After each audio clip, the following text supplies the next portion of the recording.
Yuk jadi bagian dari dakwah kami. Dukung operasional dakwah dan sosial kami, raih pahala amal jariah yang terus mengalir sampai hari kiamat. Alhamdulillah, selalu saja lisan kita memuji Sang Pencipta Allah atas segala nikmat yang dilimpahkan kepada kita, terutama nikmat Islam dan iman. Yang dengan Islam dan iman ini kita punya panduan hidup. Kita mengenal Tuhan kita Allah, akhirnya kita terpandukan ke makanan, minuman, pakaian, pendapatan, pergaulan yang boleh dan tidak boleh. Dikenal dengan istilah halal dan haram. Dan ini sebuah nikmat yang luar biasa. Di dunia kita bisa menikmati apa saja yang halal, dan halal itu jauh lebih banyak daripada yang haram. Serta puncaknya mendapatkan balasan dari apa yang sudah kita nikmati itu di akhirat nanti dengan surga yang abadi. Belum nikmat kesehatan, kekuatan, dan apapun yang bisa membuat roda kehidupan di muka bumi ini berputar, itu namanya rezeki dan nikmat yang harusnya kita nikmati dan kita syukuri. Tugas kita sebagai hamba Allah hanya itu saja, menikmati dan bersyukur. Di saat kita lapar, kita tinggal mencari makanan yang kita suka, yang kita inginkan, yang asam, yang pedas, yang manis, minuman juga mungkin yang kita inginkan, yang hangat, yang dingin, pakaian yang kita inginkan, tinggal kita nikmati, kemudian selebihnya bersyukur. Allah Subhanahu wa Ta'ala menjadikan syukur ini sebagai kata kunci agar nikmat-nikmat tersebut bertahan, bahkan bisa bertambah. Oleh karena itu selalu basahi lidah dan bibir kita dengan kalimat Alhamdulillah. Ingatlah baginda Nabi alaihi salatu wassalam, beliau selalu mengucapkan kalimat Alhamdulillah dalam setiap keadaan beliau. Kalau dalam keadaan nikmat melimpah, maka baginda Nabi SAW mengucapkan Alhamdulillahilladzi bini'matihi tatimmus salihat. Dihafal doa ini, Alhamdulillahilladzi bini'matihi tatimmus salihat. Segala puji bagi Allah, dengan izinnya semua kebaikan-kebaikan tersempurnakan.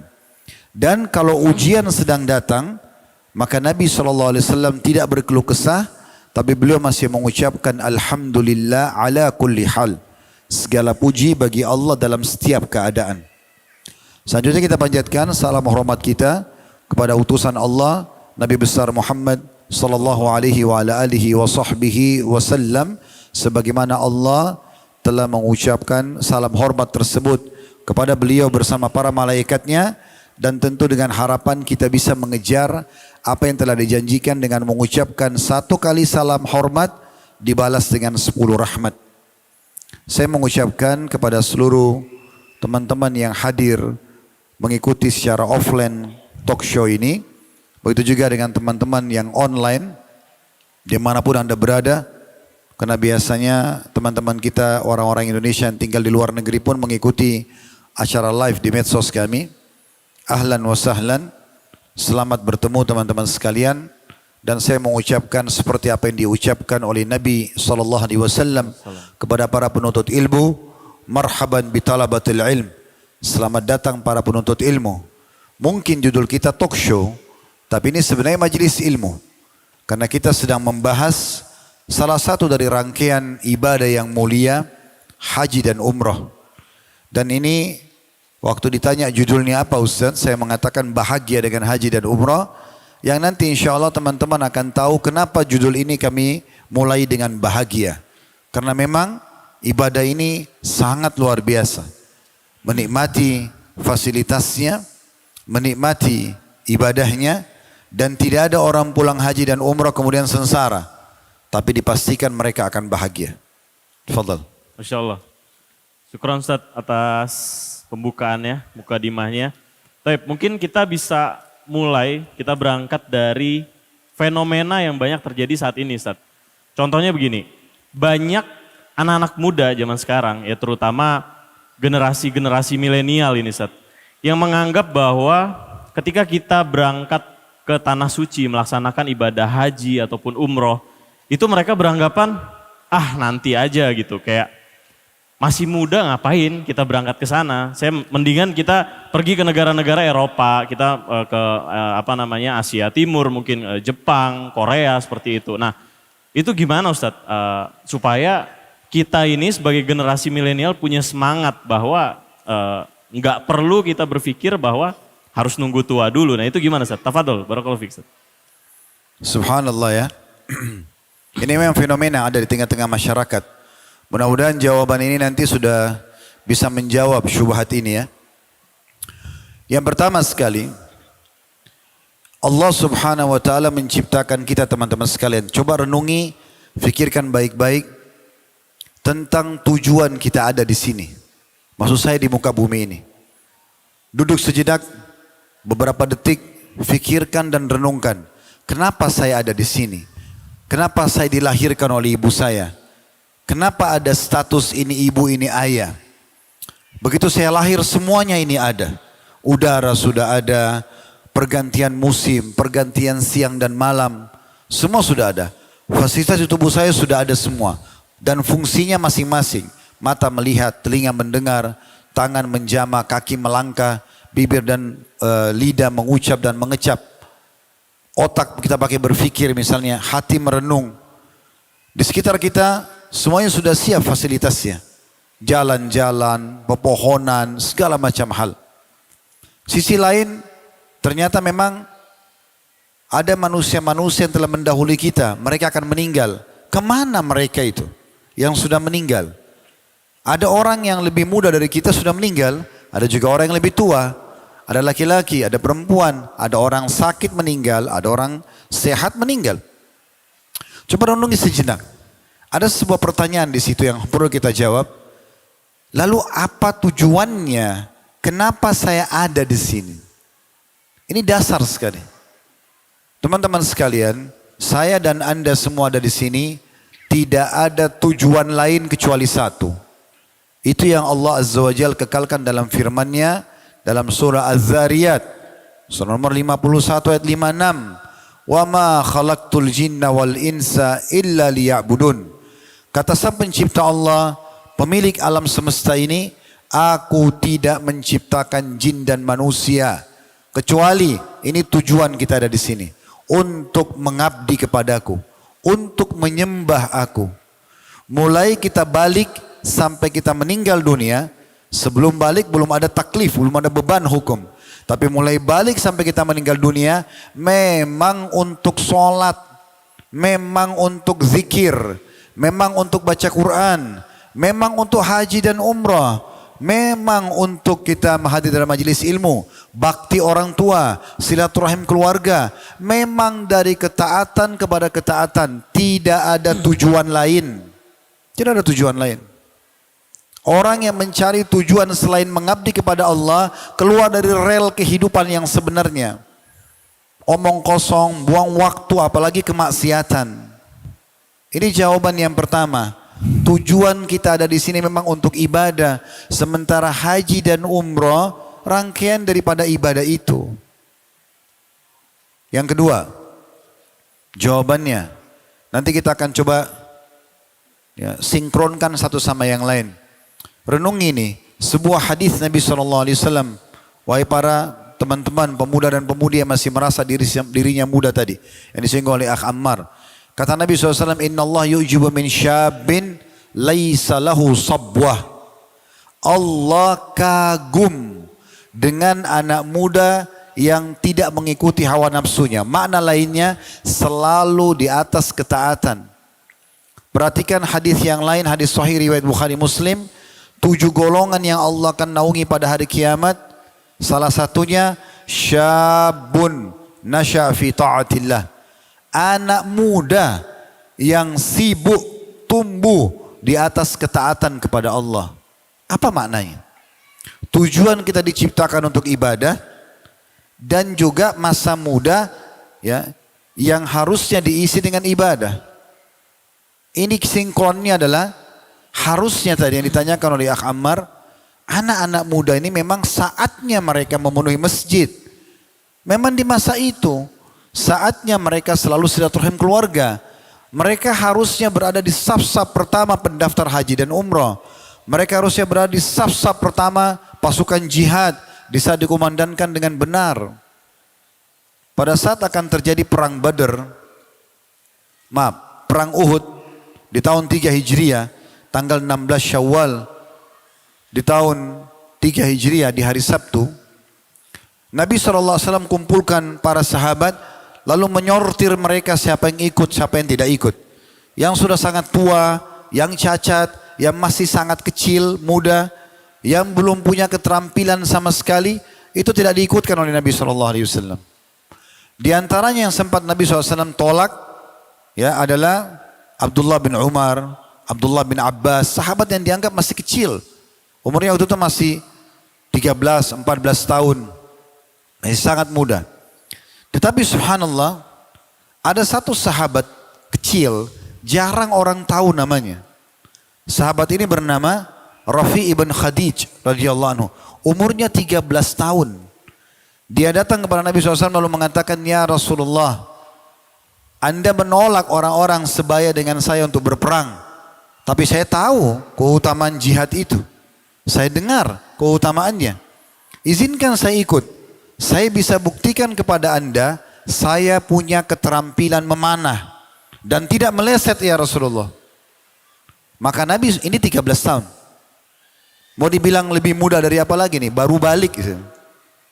Di Indonesia kita balik 14 tahun gitu. 13-14 tahun. Ini baru balik. Kalau kita bahasakan dalam syariat Islam, ini bayi.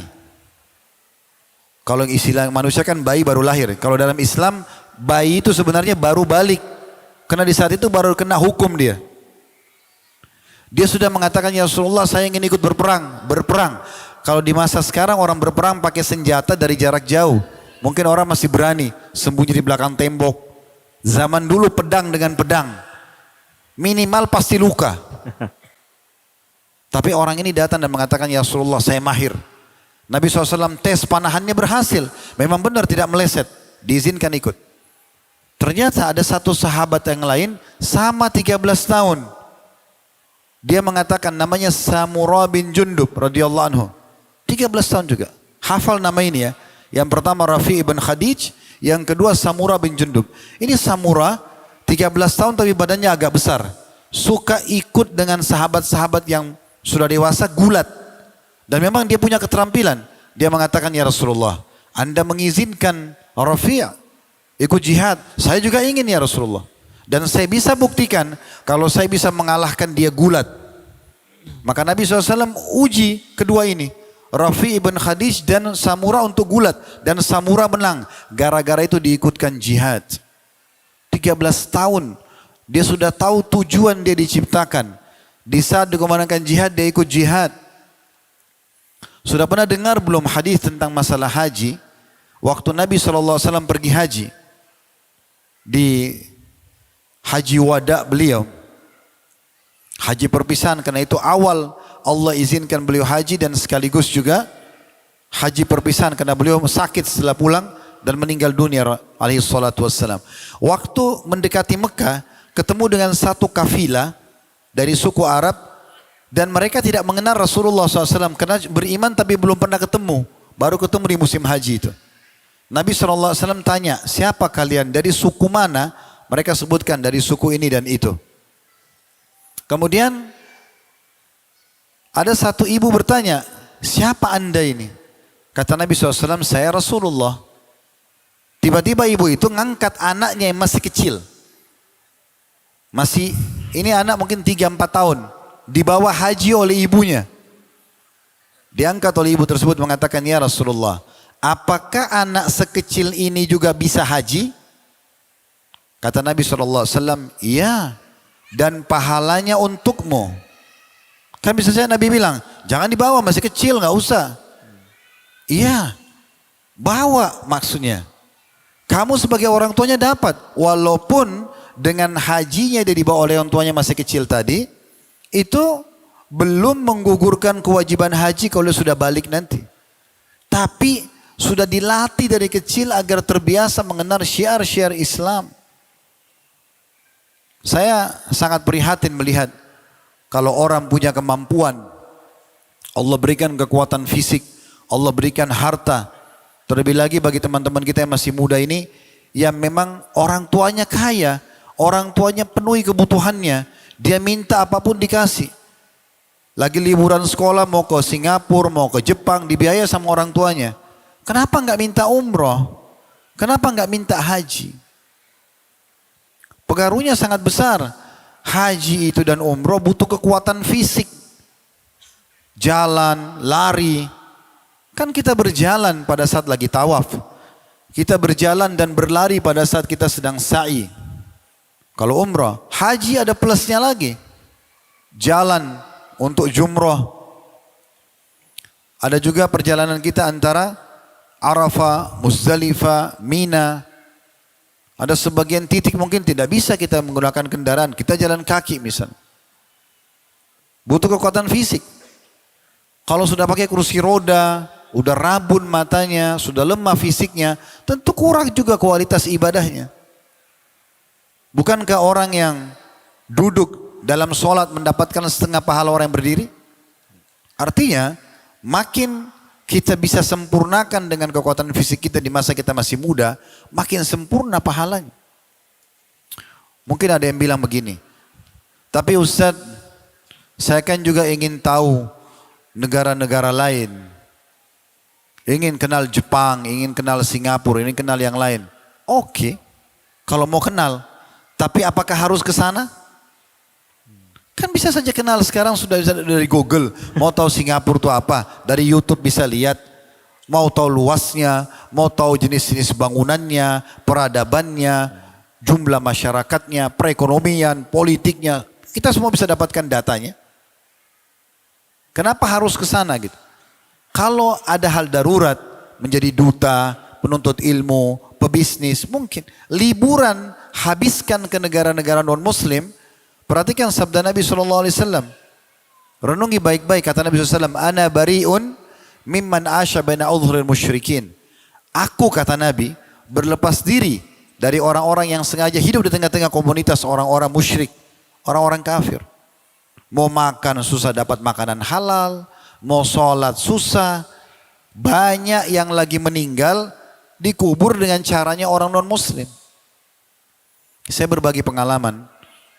Waktu sekian tahun yang lalu ya. Saya pernah diundang oleh orang-orang kita. Hafidhahumullah, orang-orang Indonesia yang tinggal di Italia waktu itu. Diundang untuk tur dakwah di Eropa. Dan itu pertama kali saya pergi sekian tahun yang lalu waktu itu. Dan alhamdulillah kita datangi beberapa negara. Nah karena dakwah saya jalan. Kita menyampaikan agama itu beda. Sama tadi duta, sama untuk ilmu, sama pebisnis, ada urusan gitu kan. Tapi dia akan kembali setelah itu. Saya waktu ketemu dengan teman-teman di sana panitia, ada yang cerita sama saya. Beliau sudah berumur lalu cerita. Saya bilang, Pak gimana kehidupan di sini? Ceritakan sama dia semua. Terus dia ceritakan bagaimana dia sekarang dekat dengan agama. Dia bilang dulu saya sangat jauh dari agama, Ustaz. Sangat jauh. Saya nggak usah sebutin nama beliau, hafizahullah, tapi orang kita. Dia punya usaha di sana gitu, cukup besar, restoran. Akhirnya dia bilang, saya awalnya tidak sholat, tidak bisa baca Quran. Dia bilang ada satu kejadian yang membuat saya sadar, Ustaz. Apa itu Pak? Saya penasaran, saya tanya. Itu pas lagi tiba di bandara. Waktu itu di Milan, pas tiba, lalu itu yang bahasa pertama yang disampaikan ke saya. Dia bilang saya pernah punya satu teman tinggal di satu kota lain. Kemudian dia muslim. Pada saat dia meninggal kami dapat berita kalau dia meninggal. Kami datang ke kota itu. Ternyata dia sudah diproses kematiannya dengan cara Nasrani. Masukkan peti di gereja, dinyanyi-nyanyikan. Dia bingung. Kok bisa temannya begini? Ternyata karena tidak ada yang tahu kalau dia muslim. Dan orang-orang sekitarnya tahunya dia Nasrani. Mungkin juga tidak sholat atau apa, maka seperti itu. Dia bilang semenjak itu saya jadi takut. Saya seperti mendapatkan sebuah bisikan dalam diri saya. Apa kau mau seperti ini? Hanya dengan itu Allah sentuh dia. Hari itu dia pulang ke kotanya di Milan. Kemudian dia ketuk rumahnya seorang muslim di tengah malam. Datang untuk minta diajarin Al-Quran. Minta untuk segera ya, kembali kepada agama Allah SWT. Semenjak itu beliau taubat. Ya iya kalau pasti dikasih kesempatan seperti ini. Kalau tidak bagaimana? Sayang sekali ya, saya melihat ada satu bahasa yang harus kita perbaiki di Indonesia. Ada sering bahasa kita bahasakan, mumpung masih muda puas-puasin. Puas-puasinya dalam dosa. Ini ajaib ini. Mau masih muda, ayah sama ibu juga gitu kok, nggak apa-apa. Ugal-ugalan, coret-coret baju, ganggu sana sini. Coba rokok, coba khamr, coba seks bebas. Ini sangat ajaib. Kenapa justru di saat badan sehat, kulit kita belum keriput, lagi tampannya, lagi cantiknya dipakai maksiat? Kenapa? Kenapa enggak pada saat potensi begitu besar dipakai dalam ibadah? Justru puncaknya pahala di situ. Ya. Jadi bukan tidak boleh ke negara orang kafir, tapi harus ada alasan syar'inya. Kenapa? Dan tidak ada juga alasan untuk menunda haji dan umroh. Karena kita terasa sedang mendekatkan diri kepada Allah SWT dan keutamanya sangat besar. Nanti insya Allah saya coba akan sampaikan di penutupan, sebelum penutupan nanti, tentang hal-hal yang berhubungan dengan masalah keutamaan yang bisa kita dapatkan di saat mengerjakan dua ibadah mulia ini. Ya. Wah, insya Allah ya. Nih mungkin teman-teman di sini udah mulai terbuka nih Ustaz, mindsetnya kan. Karena antum tadi menyinggung justru karena masih muda harus punya semangat ke tanah suci untuk melaksanakan ibadah haji dan umroh gitu kan. Dan antum tadi menyinggung juga justru karena kita masih muda ini kita masih punya kekuatan, masih bisa menyempurnakan ibadah kita. Nah ini juga satu fenomena yang menarik Ustaz, yang dulu Ana juga merasakan dan mungkin ini juga teman-teman di sini mungkin merasakan juga. Kayak gini Ustaz, ketika kita sudah punya semangat, kita mau berangkat ibadah umroh dan haji.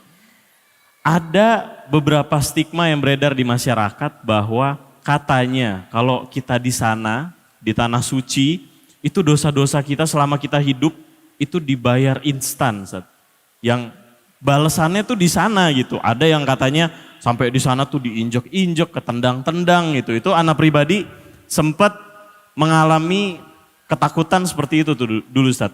Nah itu gimana tuh Ustaz? Tafadhol, barakallahu fiik. Taib. Yang pertama saya jawab dulu, kenapa ada anak muda punya stigma banyak dosa? Kan masih muda. Nah, itu dulu kita jawab. Kalau orang sudah tua ngaku banyak dosa mungkin lebih masuk akal gitu. Tapi kalau masih muda, kemudian dia menganggap dirinya banyak dosa, ini tanda tanya. Gitu kan? Itu dulu poin. Poin yang lain, stigma ini tidak benar. Tidak benar. Allah Subhanahu wa taala Maha Kuasa untuk tidak menyiksa hambanya. Berapa banyak orang yang buat dosa enggak disiksa. Allah Subhanahu wa taala maafkan. Allah mudahkan dia untuk taubat. Gitu kan? Tentang masalah orang kalau buat dosa kemudian pergi haji umrah dihukum sana instan. Iya, instan di sana. Itu enggak benar. Kalau ada orang yang berbuat dosa dan Allah mau hukum, tidak harus tunggu di Mekah sama Madinah. Di Indonesia pun Allah akan hukum dia. Kan gitu. Ingat hadis Nabi SAW, hadis sahih riwayat Bukhari, hadis Qudsi. Di mana Allah Azza wa Jalla berfirman, "Ana inda dhanni 'abdi bi, falyadhunnu bima sya'." Aku selalu sesuai dengan prasangka hambaku. Maka silahkan dia berprasangka semaunya. Kata para ulama hadis, kalau ada orang sangka baik dengan Allah, saya akan sembuh, saya akan berhasil, saya akan diampuni, saya akan ini dan itu, Allah kasih. Kalau orang mengatakan kayaknya Allah tidak akan kasih, kayaknya nggak usah begini dan begitu, ya sudah Allah kasih dengan prasangka dia. Jadi nggak usah prasangka begitu, justru niatkan pada saat haji dan umrah, mudah-mudahan keutamanya saya dapatkan. Dosa saya diampuni tanpa hukuman. Kan bisa begitu. Ya kan? Jadi nggak perlu stigma ini menjadi penghalang untuk setiap anak muda atau pelaku dosa untuk takut ya, untuk menahan dirinya untuk melakukan ibadah haji dan umrah. Ada sebuah judul tablik akbar saya dulu di kota Makassar. Teman-teman kalau ikuti di Khalid Basalam Official di YouTube, itu bisa mencari judulnya "Iya, inilah aku sekarang". 2,5 jam kita ceramah pada saat itu, berhubungan khusus untuk memberikan motivasi bagi teman-teman yang merasa banyak sekali dosanya di masa lalu dan dia khawatir dengan dosanya itu. Hukuman misalnya dari Allah atau dia khawatir namanya rusak di tengah-tengah masyarakat. Hapus semua itu. Iya, inilah aku sekarang. Kamu dulu bandel ya? Kamu dulu begini? Iya, inilah aku sekarang. Dulu. Umar bin Khattab itu pemabuk. Dalam sejarah beliau sendiri pernah mengatakan sebelum masuk Islam, aku tidak pernah meninggalkan satu hari pun kecuali meneguk khamr. Di masa jahiliyah. Tiap hari keluar hanya untuk menyiksa umat Islam. Coba bayangkan. Sampai pernah satu kali waktu para sahabat ingin hijrah ke Ethiopia, ke Habasyah. Malam hari mereka sepakat yang masuk Islam di Mekah 153 orang fase Mekah. 13 tahun itu. 83 orang hijrah ke Ethiopia. 70 tinggal bersama Nabi SAW di Mekah. Waktu itu sedikit sekali orang masuk Islam. Karena diisolasi benar sama Quraisy. Siapa yang ngomong tentang Islam digebukin. Orang Islam boleh dipukul, boleh dibunuh, boleh diambil hartanya. Yang melakukan tidak dihukum. Akhirnya 83 sembunyi-sembunyi lari ke Ethiopia. Karena mereka kalau keluar dari Mekah, waktu itu Mekah cuma punya satu pintu gerbang. Jadi orang keluar masuk ketahuan. Ada dinding besar dulu membentengi Mekah itu. Jadi orang keluar masuk ketahuan. Mereka cari tengah malam di mana orang-orang kafir Quraisy pada saat itu tidur, baru mereka lari. Subhanallah, di malam itu pada saat mereka mau lari, yang berjaga-jaga jadi kepala keamanan Umar bin Khattab. Waktu beliau masih kafir nih. Dan Umar ini dikenal sangat keras sama umat Islam. Dia kalau siksa orang Islam datang, bukan budak dia. Budaknya tetangganya, budaknya temannya dia datang, disiksa sama dia, dipukul, digebukin. Habis itu kalau malam, sore dia keluar, dia pulang. Dia bilang, saya berhenti bukan karena saya kesian sama kamu ya. Saya berhenti karena saya sudah bosan aja. Besok saya kembali siksa kamu. Itu kata Umar kepada umat Islam. Luar biasa terkenal kerasnya. Subhanallah, dari 83 orang yang mau lari ke Ethiopia ini, semuanya berhasil keluar kecuali dua orang. Ummu Abdillah, seorang wanita namanya Ummu Abdillah, sepupunya Umar bin Khattab, sepupunya. Sama anak kecilnya. Waktu Ummu Abdillah mau keluar, dilihat ada Umar di pintu gerbang. Ummu Abdillah ini cari gunung yang paling bisa dilewatin sama dia. Cari gunung untuk melewatin pagarnya, temboknya Mekah. Dapat gunung, naik, turun. Subhanallah, pas dia turun dari gunung, Umar lagi patroli di luar. Ketemu sama Umar. Umar kaget. Ummu Abdillah dia kenal, ini perempuan. Naik gunung malam-malam ngapain nih? Kata Umar, ada apa wahai Ummu Abdillah? Sepupunya dia. Kata Ummu Abdillah, Maha suci Allah. Subhanallah. Kami di Mekah kalian siksa dan kalian larang kami ibadah. Kami mau hijrah pun kalian larang. Umar kaget dengan statement itu. Sebagian ahli sejarah mengatakan ini termasuk bibit penyebab Umar masuk Islam. Bibitnya awalnya. Sampai Umar mengatakan, jadi kau mau kemana? Dia bilang, saya akan ke Ethiopia bersama teman-temanku kaum muslimin. Karena gak bisa ibadah di sini. Umar bingung. Umar mengatakan, kalau gitu semoga keselamatan bersamamu, pergilah. Pergi dia. Waktu Ummu Abdillah datang ke padang pasir, tempat yang sudah disepakati mereka sembunyi-sembunyi. Oh Alhamdulillah Ummu Abdillah datang, kata para sahabat.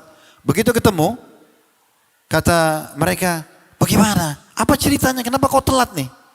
Oh tadi saya lihat ada Umar depan pintu gerbang. Saya takut dia temuin, saya cari gunung naik, manjat, turun lagi. Begitu saya tiba di luar, Umar lewat. Oh terus apa yang terjadi? Umarin siap bunuh umat Islam. Apa yang terjadi? Ya Umar heran kenapa saya perempuan begini malam-malam naik gunung gendong anak saya hanya untuk menyelamatkan agama. Terus gimana? Kata Umar, pergilah kalau gitu semoga keselamatan bersamamu. Ada satu sahabat bilang, kayaknya penyebabnya Umar masuk Islam nih. Sahabat yang lain bilang apa? Gak mungkin. Umar tidak akan masuk Islam sampai unta bisa masuk ke lubangnya jarum. Begitu keyakinan orang Islam di Mekah pada saat itu. Sulit sekali, gak mungkin. Tapi hidayah datang, subhanallah. Masuk Islam lah Umar.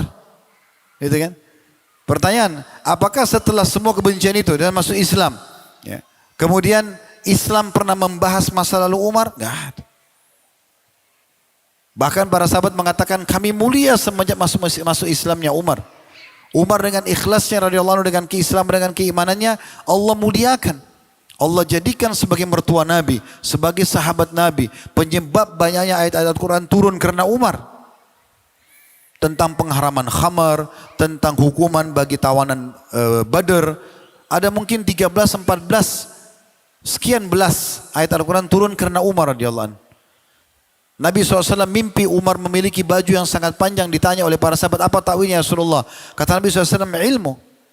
Nabi SAW waktu Mi'raj ke langit, diperlihatkan istana, berlian yang berongga, ada perempuan lagi di situ. Lalu Nabi lihat ke arah istana tersebut, lalu bertanya, ini istana siapa? Kata malaikat, ini istana seorang pemuda dari Quraisy. Kata Nabi SAW, saya kira itu istanaku. Lalu saya tanya, istana siapa? Kata Jibril alaihissalam, istananya Umar bin Khattab. Dulu benci sekali Islam ini. Tapi Islam subhanallah tidak pernah melihat masa lalu orang. Islam melihat sekarang ke depan. Sekarang ke depan. Jadi nggak usah berprasangka stigma, oh saya punya dosa nanti saya akan dihukum. Akhirnya setan membuat kita jadi takut beribadah. Enggak. Optimis. Bersangka baik kepada Allah subhanahu wa ta'ala. Allah akan maafkan kesalahan saya akan perkuat iman saya akan menjadi anak muda terbaiknya muslim. Nah gitu. Iya. Masya Allah. Habis ini berangkat umroh semua kayaknya nih Ustaz. Nah ini menarik juga nih Ustaz. Mungkin sudah ada mulai makin kebuka gitu pikirannya bahwa nggak ada tuh istilahnya dosa di sini selama hidup di sana dibayar instan gitu ya Ustaz ya. Nah setelah ini mungkin banyak juga keresahan di luar sana ketika mereka merasa umroh ini apalagi masih pada muda-muda gitu ya Ustaz ya, masih belum settle, masih tanggung jawabnya masih banyak gitu. Terkait dengan biaya, mereka berpikirnya sering tuh anak baca di komen ketika antum lagi live bersama Uhud gitu ya. Banyak yang komen tuh, gimana boro-boro mau umroh, makan aja masih susah. Boro-boro mau umroh, hidup aja masih pas-pasan gitu. Nah apakah umroh dan haji ini terkait dengan penghasilan kita atau pendapatan kita saat ini? Tafadhol, barakallahu fiik. Saya jawab lebih kepada jawaban keimanan ya, secara spiritual gitu. Innamal a'malu binniyat. Semua sesuai dengan niatnya. Saya tanya teman-teman sekalian, apakah semua orang umroh dan haji itu pasti orang kaya? Tidak. Banyak yang umroh dan haji orang miskin. Banyak banget. Banyak sekali. Bagaimana mereka berangkat? Uangnya enggak ada. Innamal a'malu binniyat. Semua sesuai dengan niatnya. Order kepada Allah. Niatkan. Minta. Kita ini disuruh manja sama Allah. Minta. Ya Allah mudahin umroh saya. Dari mana bukan urusan kita. Biarkan Allah yang aturkan. Ada yang umrohkan, tiba-tiba dapat rezeki bisa umroh. Terlebih lagi memang umroh ini penyebab datangnya kekayaan. Saya pernah haji beberapa waktu yang lalu dan ada satu jemaah haji datang kepada saya. Dia sendiri yang ceritakan itu. Saya hijrah Ustadz kena ceramah antum. Alhamdulillah dia bicara begitu, bukan saya tambah. Terus kemudian dia mengatakan, saya ini termasuk orang yang mempraktekkan apa yang Ustadz bilang. Tentang masalah umroh dia bilang. Ini lagi haji sama kami. Bukan tahun ini, tahun-tahun sebelumnya. Terus dia mengatakan, saya bilang apa ceritanya?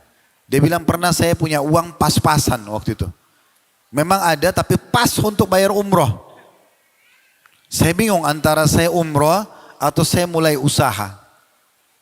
Tapi saya ingat perkataan antum di pengajian, memang saya pernah sampaikan. Saya pun kalau teman-teman sering tanya, Ustadz, saya punya uang 20 juta, 25 juta.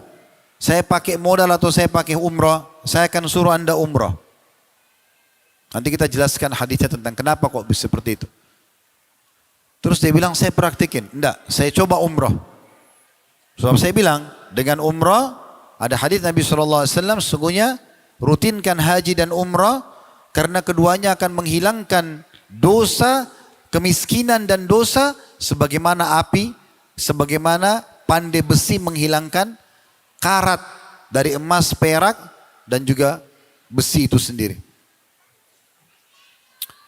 Dia bilang saya coba ke sana dan saya juga tambahkan, belum lagi kita bisa berdoa depan Ka'bah, memohon. Ini kiblat muslimin. Kalau dari sini kita ribuan kilometer untuk menghadap Ka'bah. Tapi di sana depan mata, berdoa kepada Allah Subhanahu wa taala.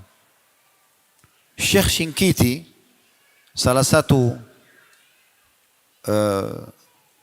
anggota di majelis ulamanya Saudi, menceritakan, ini cerita masih pakai kaset dulu. Di masa dulu masih pakai kaset, saya pernah dengar ceramah beliau gitu.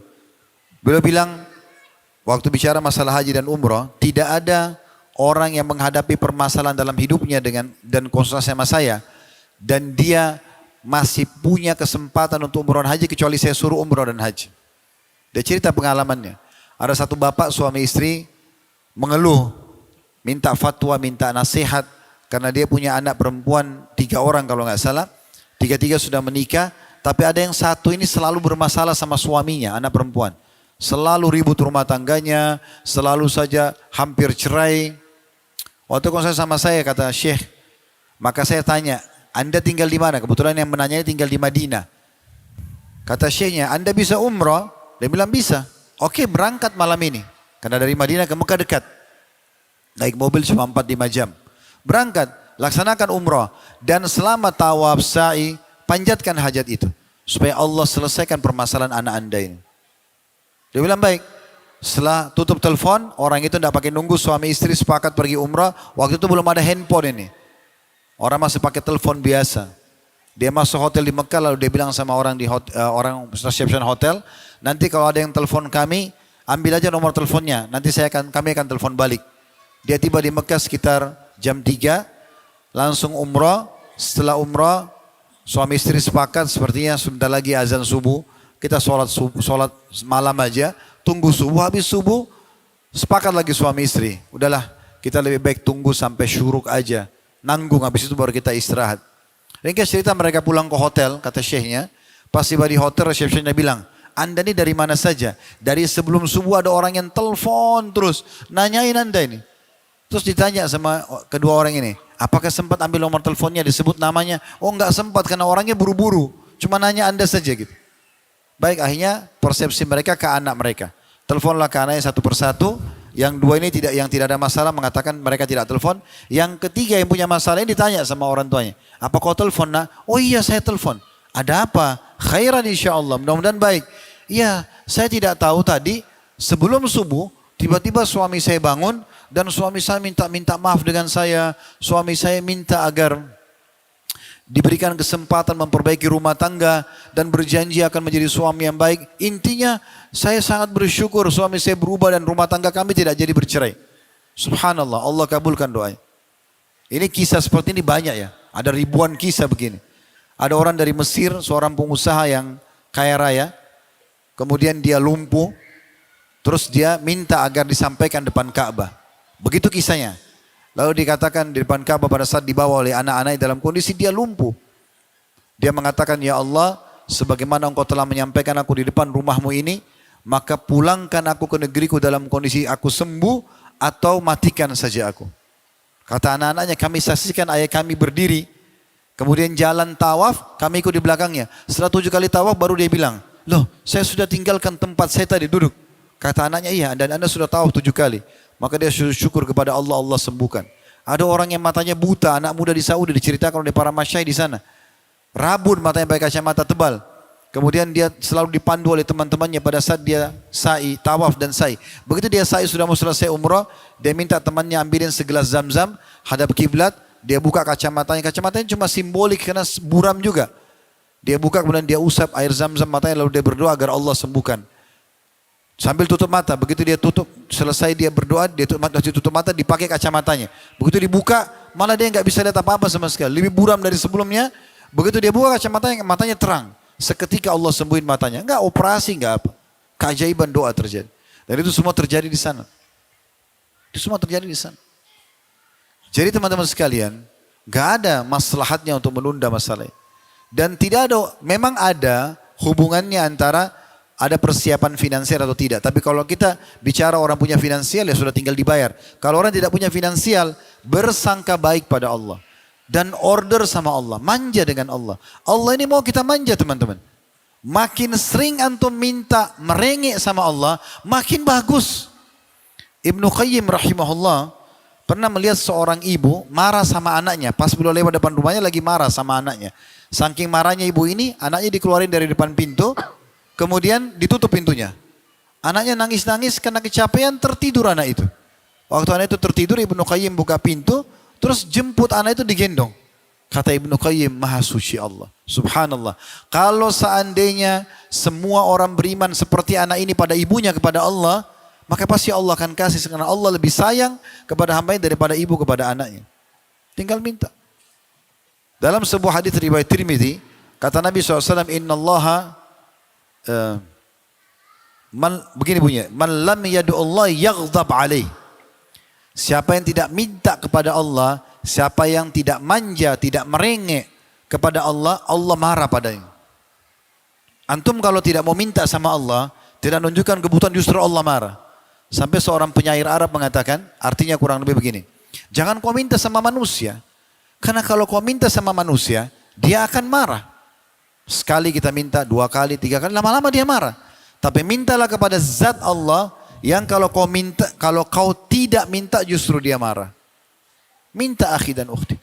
Ya Allah, mudahkan aku umrah dan haji di masa mudahku. Terus merengek sama Allah. Di sepertiga malam antara azan iqamah, antum punya makanan sedikit, punya sedikit uang, sedekahkan, tawasul dengan amal saleh. Mudahkan sedekahku ini walaupun cuma 10.000 rupiah, penyebab aku umrah atau haji ya Allah. Tawasul, optimis, sangka baik dengan Allah. Allah akan kasih. Allah akan kasih teman-teman sekalian.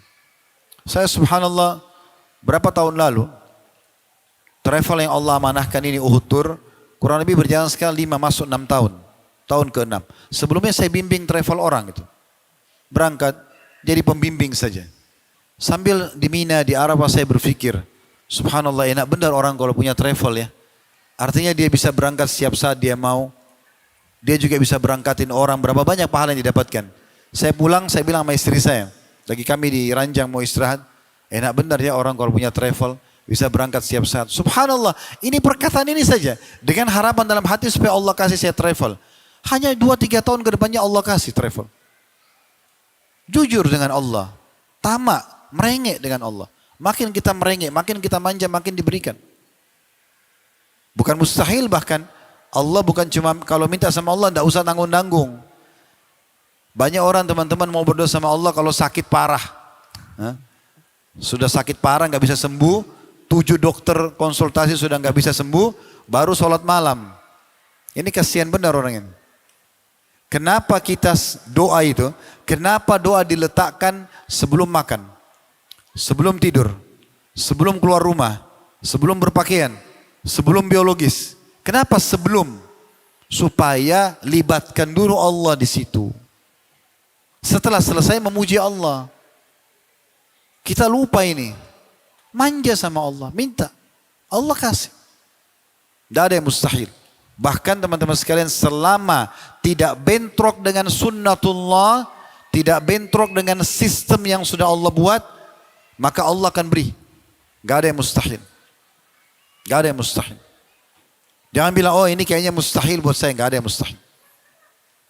Umar bin Abdul Aziz rahimahullah, tadinya orang biasa. Minta agar Allah jadikan dia sebagai pemimpin muslimin di kota Madinah. Berjalan cuma berapa waktu, jadi gubernur, jadi wali kotanya Madinah. Dalam kisah beliau disebutkan, beliau sempat berkata begini, pada saat jadi gubernur Madinah, ada satu orang miskin sering minta-minta sama dia dari dulu. Begitu jadi wali kota didatangin, orang miskin itu datang lagi. Dia minta, dikasih sama Umar bin Aziz. Lalu kata Umar begini, ketahuilah saya ini punya tumuh. Tumuh itu semangat yang sangat besar, optimis yang sangat besar untuk mendapatkan agar saya menjadi khalifah muslimin. Khalifah muslimin. Dari orang biasa, jadi wali kota, jadi khalifah. Khalifah itu di atasnya presiden dan raja, karena khalifah itu besar sekali wilayah kekuasaannya. Dan waktu itu, kebetulan dinasti Umayyah yang terbentuk dari tahun 40 Hijriah, runtuh di tahun 132 Hijriah, ini turun-temurun dari ayah ke anak dan begitu. Umar bin Abdul Aziz ini tidak masuk dalam urutan yang akan jadi raja, nggak masuk. Tapi karena optimisme, karena semangat, karena niatnya yang benar, Subhanallah, meninggal khalifah. Sebelum khalifah meninggal, yang berada di negeri Syam, dia lagi di Madinah. Tiba-tiba Allah masukkan dalam hatinya iman. Seingat saya Sulaiman rahimahullah, dia masuk iman dalam hatinya, lalu dia tanya, ya, penasehatnya dia, Raja ibn Haywa namanya, penasehat ini, orang yang sangat soleh. Dia bilang, kata khalifah, saya ini khawatir saya meninggal, kalau saya tulis wasiat kepada saudara-saudara saya nanti yang gantikan saya, mereka ini masih jauh dari harapan menjadi khalifah muslimin. Secara ibadah, secara kepemimpinan. Kira-kira menurut kamu siapa? Tiba-tiba penasihat ini bilang, menurut saya Umar bin Abdul Aziz. Padahal maksudnya tidak ada masuk dalam urutan jadi raja, nggak ada. Nggak ada. Wali kota Madinah pun sebenarnya tidak bisa. Tapi dia berdoa terus Allah kasih. Karena semangatnya berdoa, langsung kata Sulaiman, engkau benar. Saya akan tulis wasiat sekarang pengganti saya Umar bin Abdul Aziz. Padahal ini bukan jalur kerajaan. Dan antum tahu bagaimana proses terjadi beliau jadi khalifah, itu luar biasa. Adiknya Sulaiman ini sudah siap menjadi kandidat raja. Udah pasti secara hierarki dia harus jadi raja setelah meninggal khalifah ini. Subhanallah, begitu si khalifah meninggal, surat wasiat itu dipegang oleh Raja bin Haywa, dikumpulkan prajurit-prajurit pilihan, pengawal raja. Pengawal raja khalifah itu kemudian dikumpulkan semua saudara-saudaranya. Kata Raja bin Haywa, saya penasihat kerajaan sebagaimana kalian tahu. Dan di tangan saya ada surat wasiat khalifah. Wasiat ini wajib dijalankan. Karena wasiat muslimin. Dia lebih tahu siapa yang jadi pemimpin. Maka siapapun yang disebutkan namanya dalam surat ini wajib kalian pilih. Satu-satu yakin. Satu-satu ambil pendapat ambil persetujuannya. Mereka semua mengatakan iya kami setuju semuanya. Karena mereka pikir pasti ditunjuk salah satu dari yang ada di situ. Maka dibacakanlah surat. Waktu disebut nama Umar bin Abdul Aziz, semuanya nolak. Siapa dia? Bukan jalur keturunan yang harus jadi raja. Raja bin Haywa mengatakan wasiat Amir Mukminin. Yang menolak saya suruh tebas lehernya nih. Ini ada prajurit yang harus tebas lehernya. Ini buat kekacauan. Terpaksa diterima. Bukan raja. Orang biasa jadi raja. Order sama Allah. Minta aja. Kita ini malas. Gak mau doa. Gak mau doa. Doanya nanti kalau sakit keras. Terlilit utang. Ya akhi dan ukhti. Raih pahala doa walaupun minta parkiran sama Allah. Antum mau ke mall. Minta parkiran. Ya Allah mudahin parkiran buat saya. Mau beli pakaian. Ya Allah saya suka baju itu berikan buat saya. Hal kecil pun minta sama Allah. Manja sama Allah. Jangan tunggu masalah baru minta. Sayang betul. Apa kata Nabi SAW? Kenalilah Tuhanmu. Di masa engkau sedang lapang.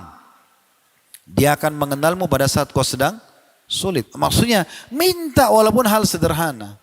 Minta baju. Apa kata Nabi SAW? Kepada para sahabat. Mintalah kepada Tuhan kalian.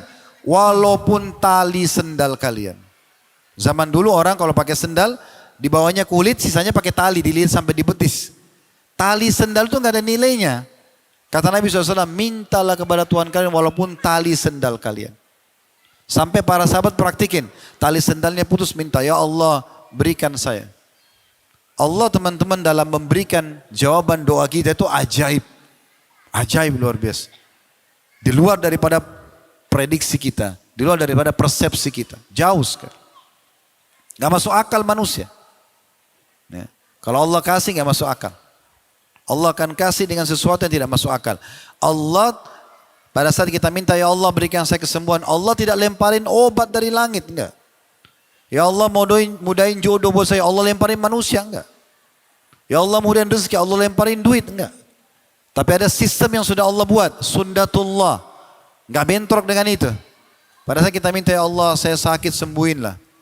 Allah tiba-tiba pertemukan kita sama seseorang, ngobrol umum, silaturahim keluarga, ketemu sama ikhwah, akhwat kita, jalin ukhuwah saja. Tiba-tiba kita ngobrol, saya sudah sebulan ini sakit itu. Oh, setahu saya ada dokter yang bagus di sana. Ini jawaban doa. Kita ke sana, konsultasi cocok, resepnya cocok, sembuh. Itu sunnatullah. Jodoh tiba-tiba ada yang tawarin diri, tiba-tiba ada yang tawarin anaknya, tiba-tiba ada yang tawarin saudaranya, sinyal dari Allah. Kadang-kadang kitanya rewel, gak mau ini, gak mau itu, gak mau ini, semua ditolak. Ya dia yang masalah ini. Sudah berapa kali yang sini muda-muda ditolak jodohnya? Hah? Yang tinggi, oh terlalu tinggi. Yang pendek, terlalu pendek. Yang putih, terlalu putih. Yang hitam, terlalu hitam. Mau yang mana? Gitu. Dia yang repot. Mau kerja, ada yang mau minta rezeki, ada yang tawarin kerja sama. Terima dulu. Terima dulu. Nanti Allah kasih keberkahan. Cari pengalaman. Nggak begitu. Ya. Baik. Ini mungkin bisa jadi satu keresahan lain juga nih Ustaz. Yang dimana banyak juga di luar sana ketika sudah pernah melaksanakan perjalanan umroh ataupun haji gitu. Biasanya kan kita ada timbul rasa sedih gitu Ustaz ya ketika pengen gitu balik lagi gitu. Bahkan banyak orang yang bilang malah lebih berasa merasakan rindunya tanah suci orang yang sudah pernah berangkat ketimbang orang yang belum pernah berangkat. Nah tapi ada juga orang-orang yang justru pengen kembali lagi ke sana itu bukan karena rindu tapi karena was-was perjalanan sebelumnya ini pahalanya nggak diterima Ustaz. Itu gimana Ustaz? Tafadhol, barakallahu fiik. Akhi dan ukhti, di masalah ini ya. Kalau antum di sini yang hadir ada yang terikat akad kerja dengan sebuah perusahaan. Ada kira-kira di sini yang sudah kerja 5 tahun misalnya di satu perusahaan? Setahun aja. Ada? Ada. Baik. Apa yang membuat antum yakin setiap bulan akan terima gaji? Hah? Oke lah, saya jawab. Misalnya kejujuran pemilik, profesionalisme dia, bonafitnya perusahaan, misal. Ya. Oke itu semua tidak salah. Tapi itu janji manusia, dia kan bisa ingkari ya. Kenapa tidak yakin sama janjinya sang pencipta Allah ini? Pondasi dasar agama kita, keyakinan. Yakin. Kata Abdullah bin Mas'ud radhiyallahu anhu, kami tidak ada bedanya sama Abu Bakar dari sisi ibadah. Karena Abu Bakar sholat, kami sholat. Abu Bakar puasa, kami puasa. Abu Bakar jihad, kami jihad. Tapi kami belum bisa menyamai Abu Bakar dari sisi keyakinannya. Allah dan Rasulnya bilang benar, benar. Rasulnya bilang salah, salah. Allah Rasulnya perintahkan dikerjakan. Allah Rasulnya larang ditinggalkan. Selesai. Waktu pulang dari Isra dan Mi'raj, Nabi SAW sampaikan Abu Jahal ketawa mendengarkan cerita Isra Mi'raj. Mana bisa perjalanan 1 bulan waktu itu ya. Waktu itu perjalanan dari Mekah ke Palestina. Itu 1 bulan dengan kuda terbaik, laki-laki terkuat. Non-stop. Terus picu kudanya. Pulang pergi 2 bulan. 1 malam. Kalau sekarang orang ada pesawat mungkin masih bisa terima. Zaman dulu siapa yang mau terima? Abu Jahal itu ingin goyahkan imannya Abu Bakar. Hai Abu Bakar, temanmu sudah gila nih. Masa dia mengaku Mekah Palestina 1 bulan kami tempuh dengan kuda terbaik kami, laki-laki terbaik kami. Pulang 1 bulan dalam 1 malam. Belum lagi Mi'raj ketemu Tuhannya ke langit. Apa kata Abu Bakar? Dia sudah tahu ini Abu Jahal mau goyahkan imannya. Dia bilang, hai Abu Jahal, ketahuilah kalau seandainya di depan mata saya tembok berwarna putih. Ini jelas putih temboknya. Muhammad bilang tidak Abu Bakar, itu hitam. Saya akan bohongkan mata saya. Dan saya bilang iya hitam, saya salah lihat. Saking percaya sama wahyu. Kalau depan matanya tembok warna putih, Nabi bilang tidak Abu Bakar itu hitam. Oh hitam, mata saya yang salah. Coba baik. Bagaimana keyakinan tentang syariat dengan wahyu Allah Subhanahu wa taala? Memang harus begitu. Ikuti dengan keyakinan. Gak bisa tidak gitu. Ya. Jadi poin ini harus diperhatikan baik-baik. Begitu tadi kurang lebih jawabannya. Ya, baik. Mungkin terakhir sebelum kita tutup sesi talk show ini, Ustaz, mungkin ada nasihat atau pesan-pesan atau bahkan mungkin motivasi untuk teman-teman di sini, baik yang ada di ruangan ini maupun yang di rumah gitu ya Ustaz ya. Apa yang bisa antum berikan untuk kita semua di sini untuk kita bisa mendapatkan seperti tema judul talk show kita ini Ustaz, bahagia dengan umroh dan haji. Tafadhol Ustaz. Yang pertama begini dulu teman-teman. Tolong antum jangan lihat saya duduk di sini karena oh Ustadz kan punya travel haji umroh jadi bicara itu. Bukan. Kalau ada satu informasi sampai ke kuping kita Allah mudahkan kita mendapatkan sebuah informasi, misalnya kegiatan sosial, kegiatan ibadah, lupain dulu instansinya. Misalnya gini, ada satu teman antum, dia tawarin kegiatan sosial di yayasannya dia. Enggak usah bilang, oh karena dia kerja di yayasan sosial. Jangan, lupain dulu instansinya. Yang antum lihat substansial bahasannya, kegiatan sosialnya. Allah sedang sampaikan kepada antum melalui orang ini informasi tentang masalah itu. Jadi kalau masih ada persepsi karena dia, antum gak akan mau meraih peluang yang datang dari Allah Subhanahu wa taala. Itu sinyal dari Allah. Yayasan sosial menawarkan pada antum kegiatan sosial, Allah yang gerakkan dia menawarkan. Kan bisa saja dia tidak tawarkan ke antum, tawarkan ke orang lain. Itu juga travel haji umrah menawarkan jasanya. Jangan selalu bilang, ini kan karena dia jualan. Loh subhanallah, substansialnya bukan jualan. Sedang menawarkan agar antum sampai ibadah ke Mekah. Itu dulu poin penting. Ya. Jadi jangan selalu ditepis atau menepis sebuah peluang ibadah, atau bahasa lainnya menerima syubhat syaitan untuk melaksanakan ibadah dengan menganggap ini cuma penawaran, ini cuma begini. Enggak, harus sangka baik dulu. Itu dulu poin penting. Sehingga kalau ada yang tawarkan haji umroh, ada bahasan begini, jangan selalu dihubungkan dengan travel ini. Enggak ada hubungannya. Itu dulu poin. Yang kedua, khusus masalah tema kita ini saya akan bacakan kitab. Saya sudah bawa di sini. Sahih Targhib Tarhib. Kalau At-Targhib Tarhib itu bukunya Al-Munziri rahimahullah. At-Targhib artinya hadis-hadis yang berisikan motivasi untuk melaksanakan ibadah. Jadi kalau kita ingin rajin mengerjakan ibadah teman-teman, ingin rajin puasa, ingin rajin sedekah, sholat malam, bakti orang tua, maka anjuran ulama agar kita mengetahui janji Allah di ibadah itu. Bahasa ceramahnya fadilah. Bahasa dalam ilmu hadis at-targhib. Dalil-dalil yang memotivasi kita untuk melaksanakan ibadah. Jadi supaya antum rajin selalu mau mengerjakan sholat malam, mau sedekah, dan konsisten istiqamah menjaga, selalu tahu keutamaannya. Orang kalau sudah tahu keutamaan sholat malam, lalu dia kerjakan, yang buat dia bisa konsisten, saya selalu tiap malam diterima doa saya. Ini sholat yang paling afdal setelah sholat 5 waktu. Allah turun ke langit bumi menerima doa-doa, kan gitu. Jadi selalu jadi motivasi, itu namanya targhib. Ada tarhib, tarhib itu artinya ancaman bagi orang yang melakukan dosa. Kalau terlintas di benak kita mau melakukan satu perbuatan dosa, kecil ataupun besar, atau kita sudah melakukan dan termotivasi atau dimotivasi syaitan untuk mengulanginya, maka cari tahu tentang ancaman Allah di dosa itu. Antum mau berzina, ada godaan, baca ancaman zina.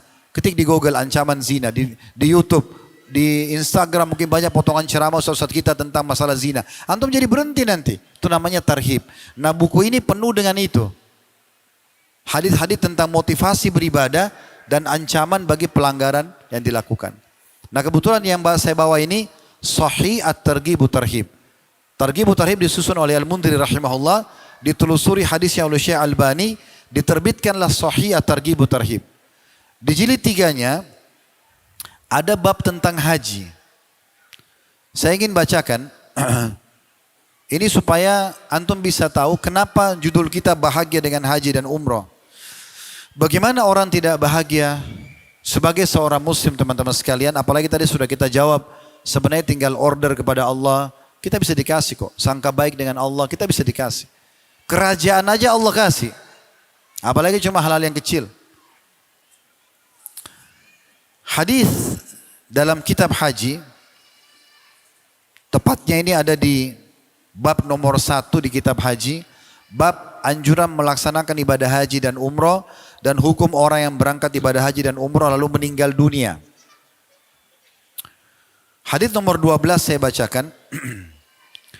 Dari Abdullah bin Mas'ud radhiyallahu anhu, Rasulullah sallallahu alaihi wasallam bersabda, "Tabi'u bainal haji wal umrah, fa innahuma yanfiyani al-faqra wadh-dhunuba kama yanfi al-kiru khabath al-hadidi wadh-dhahabi wal-fiddah, wa laysa lil hajjati al-mabrurati thawabun illa al-jannah." Selalu rutinkan susul satu sama yang lain. Haji dengan umroh. Dari haji ke umroh, umroh ke haji. Terus ulangin. Kata Nabi SAW, terus ulangin. Saya kan baru umroh bulan lalu Ustaz. Sekarang ada rezeki, umroh lagi, umroh lagi. Apa yang antum dapatkan keutamaan di umroh bulan lalu, dapat lagi bulan ini. Tahun lalu sudah haji Ustaz, haji lagi. Keutamaan tahun lalu bisa didapat lagi sekarang. Bahkan bisa saya sekarang lebih sempurna karena antum lebih faham. Buku amal tahun lalu sudah dicatat, buku sekarang masih belum diisi lagi. Selalu rutinkan kata Nabi SAW. Ini kata Nabi, tabi'u, susulkan, rutinkan, ulang-ulangi haji dan umroh. Karena keduanya akan menghilangkan kemiskinan, menghapus kefakiran. Maknanya apa? Orang pulang haji umroh dijamin kaya. Dan juga dosa-dosa. Sebagaimana tukang besi mengikis karat besi, emas dan perak. Antum lihat karat-karat di besi, karat-karat di emas sama perak, bagaimana mereka hilangkan dengan api, pandai besinya. Nah seperti itu umroh sama haji bersihin dosa kita, mengkilat lagi kembali. Dan haji yang mabrur, yang mengikuti syarat dan peraturan-peraturannya, rukun-rukunnya, tidak ada balasannya kecuali surga. Hadis sahih atau hasan sahih diriwayatkan Tirmidzi, Ibnu Khuzaimah dan Ibnu Hibban. Pulang dari haji dapat tiket VIP masuk surga.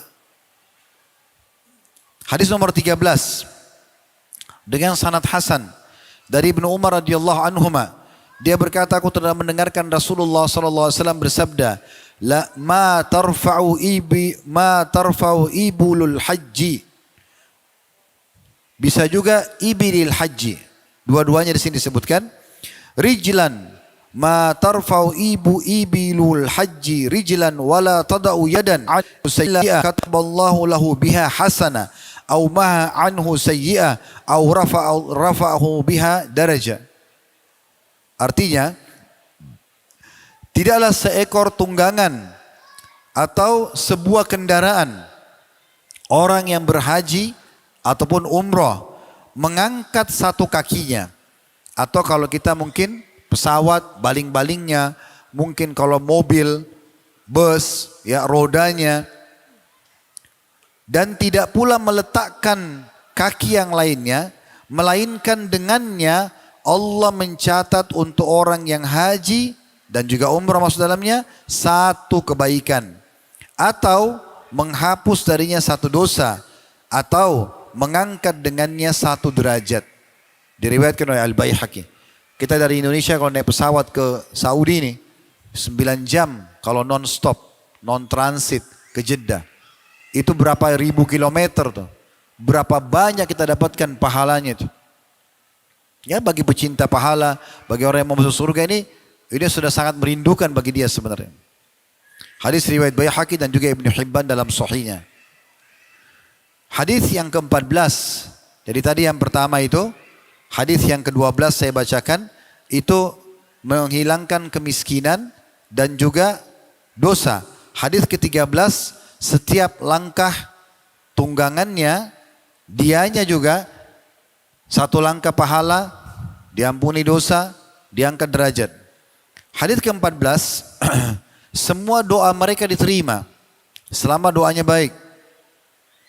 Dari Jabir radhiyallahu anhu dia berkata, Rasulullah SAW bersabda, Al-hujjaju wal-ummaru wafdullah, da'ahum fa'ajabuh, wa sa'aluhu fa'atahum. Para jemaah haji dan jemaah umrah, haji dan umrah dua-duanya, adalah para delegasi Allah, tamu-tamu Allah.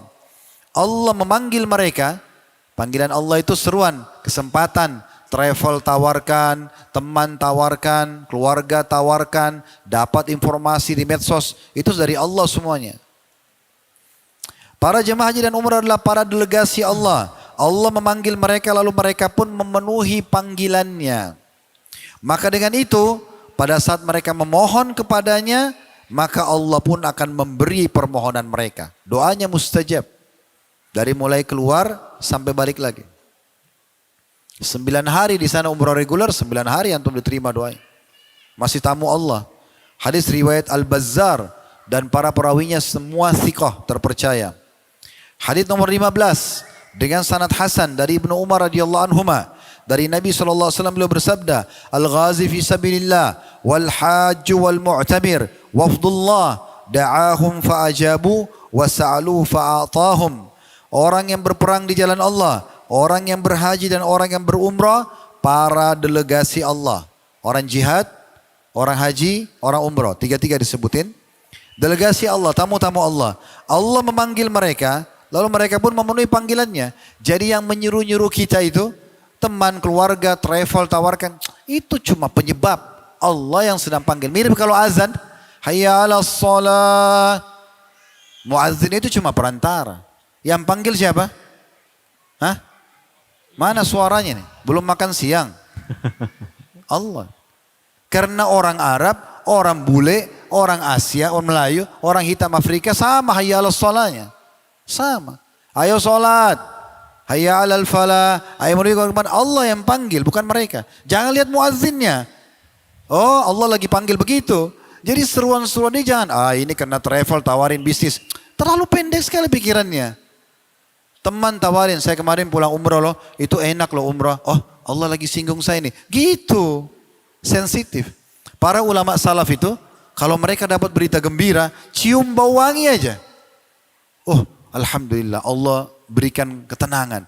Mimpi baik, alhamdulillah. Dapat makanan, dapat pelayanan baik, alhamdulillah. Di sebaliknya kalau mereka lewat cium bau busuk, kakinya kesentuh batu, innalillahi wa inna rajiun, astagfirullah wa atubu ilaih. Mereka yakin ada dosanya. Begitu sensitifnya kaum salaf dulu. Jadi harus begitu. Kata Nabi SAW, orang yang jihad di jalan Allah, orang yang haji dan umrah, mereka perantara delegasi Allah. Karena Allah panggil mereka, mereka jawab. Maka pada saat mereka berdoa kepada Allah, Allah berikan. Dan pada saat mereka memohon, Allah pun mengabulkannya. Hadis riwayat Ibnu Majah dan juga Ibnu Hibban dalam sahihnya. Hadis selanjutnya, ini hadis yang sangat mulia. Saya subhanallah, saya pribadi sudah Allah mudahkan berulang-ulang kerjakan ibadah ini karena memang ada Allah amanahkan travel ini. Tapi setiap baca hadis ini, saya rasanya mau berangkat pada saat itu juga. Gitu. Ini hadis yang luar biasa. Renungi baik-baik. Renungi, ini cukup panjang hadisnya. Saya ingin teman-teman lebih buka kupingnya, lebih buka pikiran dan hatinya dengarin hadis ini. Dan langsung niatkan sama Allah di ruangan ini, detik ini, ya Allah mudahkan saya mendapatkan itu. Karena ini luar biasa. Dengarkan hadisnya, hadis nomor 19 dalam bab ini saya langkah-langkai karena saya pilih hadisnya. Kalau saya baca semua kitab haji sampai subuh di sini tidak selesai. Hadisnya dengan sanad hasan di ghairihi, menjadi hasan karena dikuatkan dengan riwayat-riwayat lain. Nomor 19 dalam bab nomor 1 ini dari hadis Ibnu Umar radhiyallahu anhuma. Dia berkata, "Kuntu jalisan ma'an Nabi sallallahu alaihi wasallam fi Masjid Mina." Satu hari aku pernah duduk bersama Nabi sallallahu alaihi wasallam di masjid di Mina, lagi melaksanakan ibadah haji. Fa'atahu rajulun minal ansari wa rajulun min Thaqif. Maka datang kepada Nabi SAW satu orang laki-laki dari suku Ansar dari Madinah dan satu lagi dari Thaqif, suku Thaqif. Fasallama thumma qala. Dua-duanya mengucapkan salam kepada Nabi, kemudian keduanya berkata, "Ya Rasulullah, wahai utusan Allah, ji'na nas'aluk. Kami datang kepada Anda untuk bertanya." Faqala in syi'tuma akhbartukuma bima ji'tuma tas'alani anhu fa'altu. Kata Nabi SAW sebagai satu mukjizat, kalau kalian berdua mau, saya bisa sampaikan kepada kalian apa yang kalian mau tanyakan walaupun kalian belum bertanya. Allah sudah sampaikan ke Nabi, ini berdua datang mau nanya sesuatu nih. Pertanyaan tentang ini, Nabi sudah tahu. Nabi bilang, kalau kalian mau sebagai mukjizat dari Allah, sebelum kalian tanya saya bisa sampaikan apa yang kalian mau nanya. Wa in syi'tuma an umsika wa tas'alani. Atau kalau kalian suka silakan nanya, saya akan jawab. Faqala, maka keduanya berkata, akhbirna ya Rasulullah. Kalau gitu beritahukan aja kepada kami. Tidak usah kami nanya, Anda sudah tahu. Sekaligus juga mereka mau membuktikan mukjizat Nabi Muhammad SAW. Karena kan Nabi bilang sudah tahu apa yang mau ditanya sebelum ditanya. Faqala, maka kata Nabi SAW, Ji'tani tas'aluni an makhrajika min baitika ta'ummul baital haram wa ma laka fihi. Aku tahu kamu keluar datang ke sini bertanya tentang pahala apa yang kamu dapatkan pada saat keluar dari rumahmu dan bermaksud untuk mendatangi Baitullahil Haram. Ini ke Mekah, ini ke Masjid Haram, apa dapat apa saya? Dan apa yang akan saya dapatkan, pahala apa? Wa an rak'ataika ba'da tawafi wa ma laka fihima. Dan dapat pahala apa setelah tawaf mengerjakan 2 rakaat solat di maqam Ibrahim? Dapat apa? Wa an tawafika bainas safa wal marwati wa ma laka fi. Dan juga jalan antara Safa dan Marwah dan apa pahalanya? Apa yang akan saya dapatkan? Wa an ukufika ashiyata Arafata wa ma laka fi. Dan pada saat ukuf di Arafah juga, lalu apa yang akan saya dapatkan? Wa an ramyikal jimara wa ma laka fi. Dan juga pada saat melontar jumrah dan apa yang aku dapatkan? Wa an nahrika wa ma laka fi.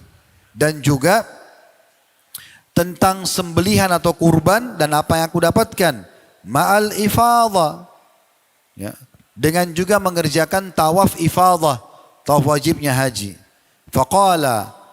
Maka berkatalah salah satu dari 2 orang tadi. Walladhi ba'athaka bilhaq. La'an hadha ji'tu as'aluk. Demi zat yang telah mengutus anda dengan benar.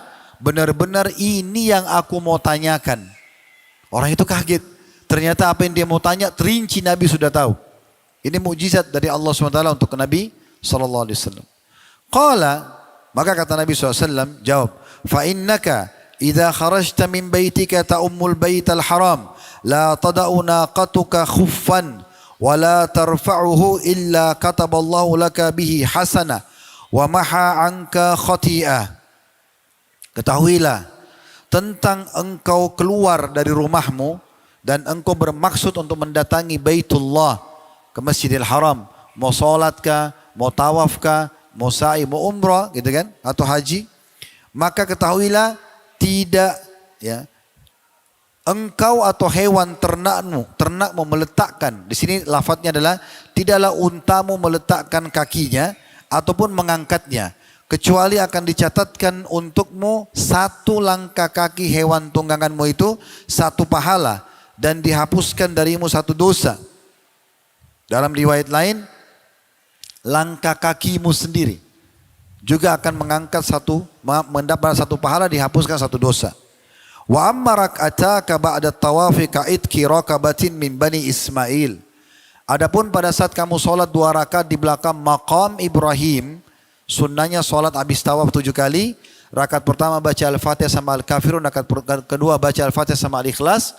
Itu pahalanya 2 rakaat itu, 2 menit, 3 menit, pahalanya sama dengan membebaskan 1 budak dari keturunan anak Ismail. Begini memahaminya. Bilal tahu ya, budak bukan dulu. Siapa yang bebasin? Abu Bakar. Sudah paham belum teman-teman sekalian? Waktu Bilal jadi budak, susah sekali ibadah. Umayyah siksa, nggak boleh ibadah. Disiksa. Begitu Abu Bakar bebasin, bebas. Semenjak itu Bilal bebas ibadah. Menjadi muazzin Nabi, menjadi panglima perang Nabi, menjadi panglima perang di masa Umar. Ya, banyak sekali pahalanya. Orang kalau sholat, makmum dapat pahala masing-masing. Imam dapat pahala makmum. Muazzin dapat pahala semuanya karena dia yang panggil. Berarti Bilal panen pahala semua sahabat yang ikut sholat bersama Nabi SAW. Dan Abu Bakar panen pahala Bilal, karena dia yang bebasin. Itu bebasin budak luar biasa.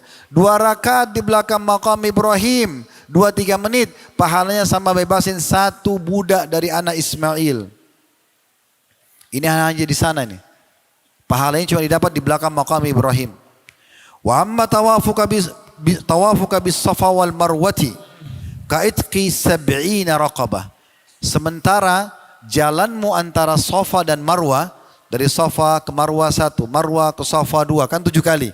Safa ke Marwah 3, Marwah ke Safa 4, Safa ke Marwah 5, Marwah ke Safa 6, terakhir Safa ke Marwah 7. Ini kata Nabi SAW, pahalanya 7 kali bolak-balik itu, sudah olahraga, segar, semua yang sudah pernah sa'i tahu itu. Enak banget jalan, badannya sehat. Ya, ada satu ibu datang ikut sama saya kemarin Ramadan, sehingga saya umurnya sudah 60 tahun lebih, hampir 70 tahun. Anaknya sampai bawain kursi roda segala macam. Bawain kursi, subhanallah, ikut ke Palestina baru ikut umrah Ramadan. Dilepas kursinya. Gak pakai kursi lagi, jalan, sehat. Dia bilang, saya Ustaz, alhamdulillah saya sehat di sini. Masya Allah. Kuasa Allah SWT. Jalan antara Safa dan Marwah, pahalanya 7 kali itu sama bebasin 70 budak. 70 budak. Jadi Safa ke Marwah yang kurang dari 1 kilometer itu 10 budak. Marwah ke Safa 10 budak lagi. 7 kali itu 15-20 menit, 1,5 jam lah selesai. Subhanallah 70 budak. Wa amma ukufuka ashiyata Arafah fa inna Allah yahbitu ila samai dunya fayubahi bikumul malaika. Kalau ukufmu di Arafah di tanggal 9 Zulhijjah, semua jemaah haji wajib hadir di Arafah. Kata Nabi SAW, al-hajju Arafah. Haji itu adalah puncaknya di Arafah. Mau di atas kendaraan, mau di kemah, mau duduk di tanah, pokoknya di Arafah hadir pada saat itu. Maka Allah pada hari itu turun ke langit bumi. Bagaimana? Allah lebih tahu. Ini hadis tentang sifat. Kita imani apa adanya. Bagaimana kita tidak tanyakan, kita juga tidak nyerupakan dengan makhluk. Maka Allah membanggakan kalian di hadapan para malaikatnya. Seraya berfirman, Ibadi ja'uni syu'than min kulli fajjin amiq yarjuna rahmati. Lihatlah hamba-hambaku itu. Mereka datang berdebu dari seluruh pelosok tempat-tempat yang sempit dari penjuru dunia ini. Mereka mengharapkan rahmatku. Falau kanat dzunubum ka'adadir raml. Kalau seandainya dosanya mereka yang hadir di Arafah itu sejumlah pasir di padang pasir. Sejumlah pasir di padang pasir. Au kaqatril matar. Atau seperti tetesan air hujan. Siapa yang bisa hitung itu? Sebanyak itu dosa mereka. Au kazabadil bahar. Atau seperti buih di lautan. Lihat kalau karena airnya asin, air laut bisa sering muncul busanya. Sebanyak itu, sebanyak jumlah pasir di muka bumi ini, bukan padang pasir, di muka bumi ini jumlah pasir semua digabung. Sebanyak tetesan air hujan, sebanyak buih di lautan, lagafartuha, akan aku bersihkan semua, kata Allah. Hadir di Arafah, mulai dari duhur sampai maghrib saja. Itu saja. Sekaligus saya ingatkan di sini, teman-teman kalau hadir di sana nanti, ikut travel apa saja, maksimalkan Arafah itu. Maksimalkan berdoa, berzikir, bertobat, baca Quran. Jangan sibuk terus makan. Boleh makan, boleh minum. Tapi ada orang dari masuk di Arafah, di kemah, mie terus sampai maghrib. Dari mie ke mie, dari kopi ke kopi, ngobrol ke ngobrol. Subhanallah. Ini hari mahal. Boleh cemil, makan, istirahat sebentar. Tapi maksimalkan. Zikrullah, doa. Nabi SAW di hari Arafah, dan itu juga saya pandukan kepada jemaah Uhud, habis asar berdoa. Nabi SAW keluar dari kemah, dalam riwayat lain Nabi turun dari untahnya, karena beliau wukuf di atas unta pada saat itu, beliau turun dan mengangkat tangan, tidak turun tangannya sampai terbenam matahari. Sallallahu alaihi wasallam. Maka Allah berfirman kepada para hamba-hamba yang di Arafah, walaupun kita tidak dengar, tapi Allah berfirman kepada para malaikat, afidu ibadi maghfuran lakum waliman syafa'tum lahu. Wahai hamba-hambaku, bubarlah dari Arafah ini dalam kondisi dosa kalian semua dibersihkan. Plus, ini plusnya nih. Dan semua yang kalian doakan. Ini jemaah haji hadir di Arafah. Jadi kalau ada yang pergi haji, titip doakan saya, mohonkan ampun buat saya. Kata Allah SWT, kalian semua diampuni yang hadir di Arafah, dan semua yang kalian mohonkan ampun atau doakan, semua diterima. Semua diterima. Wa amma ramyukal jimar, adapun engkau melontar jumrah 7 butir batu kerikil kecil. Allahu Akbar 1, Allahu Akbar 2, 1 butir kecil. Ini luar biasa. Luar biasa. Apa kata Nabi SAW? Falaka bikulli hasatin ramaitaha takfiru kabiratin minal mubiqat. Minal mubiqat. 1 batu kerikil yang engkau lempar jumrah. Cuma lempar simbolik. Dinding kita lempar itu. Bukan karena dindingnya. Karena perintah Allah. Kita sujud menghadap Ka'bah bukan karena Ka'bah. Karena perintah Allah. Ka'bah itu rumah. Kita bukan sembah Ka'bah. Tuhannya Ka'bah.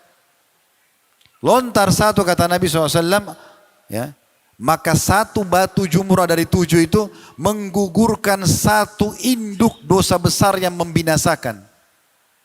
Gugur langsung. Dosa besarnya. 7 berarti 7 dosa besar.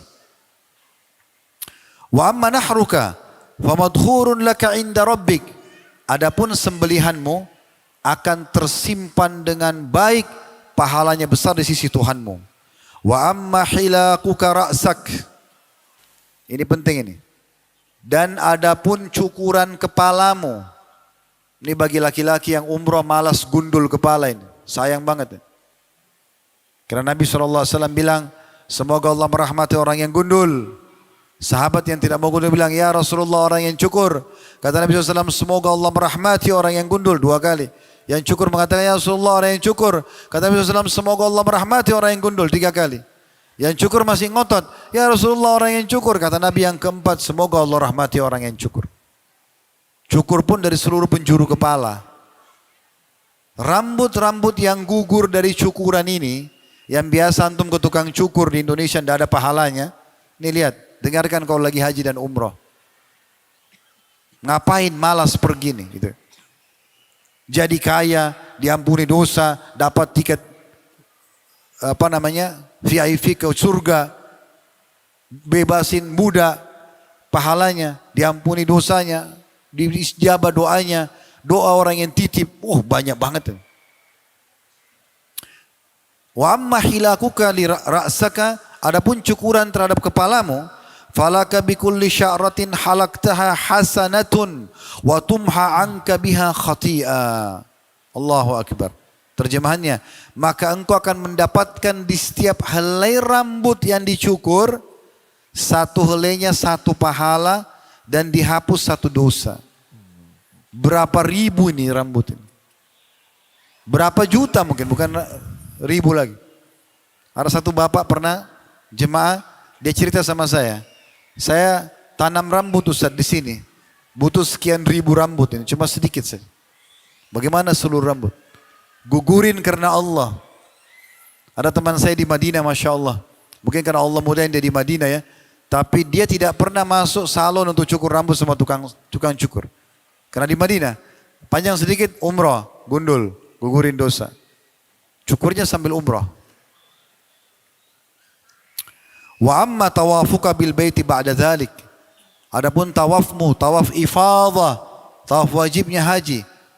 Jadi tanggal 8 Zulhijjah masuk ke Mina, sunnahnya begitu. Nginap sampai besok hari Arafah, ke Arafah dari mulai menjelang duhur sampai maghrib. Malamnya ke Muzdalifah tanggal 9.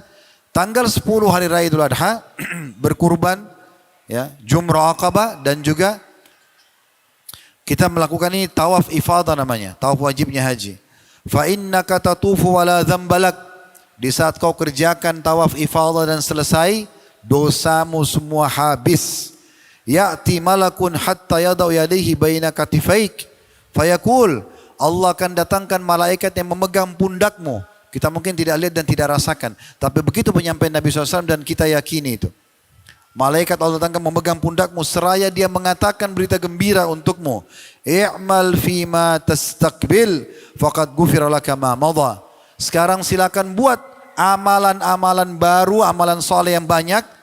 Bukan amalan baru tidak ada syariatnya, tapi amalan yang selain yang pernah kau kerjakan perbanyak sekarang karena semua dosamu sudah bersih. Ini hadis agung sekali. Hadis yang paling panjang berhubungan dengan masalah keutamaan haji dan umrah. Ini hadis diriwayatkan Ibnu Hibban dalam sahihnya. Hadis nomor 20 mirip ini, sedikit saya tambahkan. Dari hadis Ubadah bin Samit radhiyallahu anhu, bahwasanya Rasulullah SAW bersabda, "Fa innalaka minal ajri idza amamtal baital atiqa." Engkau akan mendapatkan pahala pada saat engkau mendatangkan rumah Allah Ka'bah.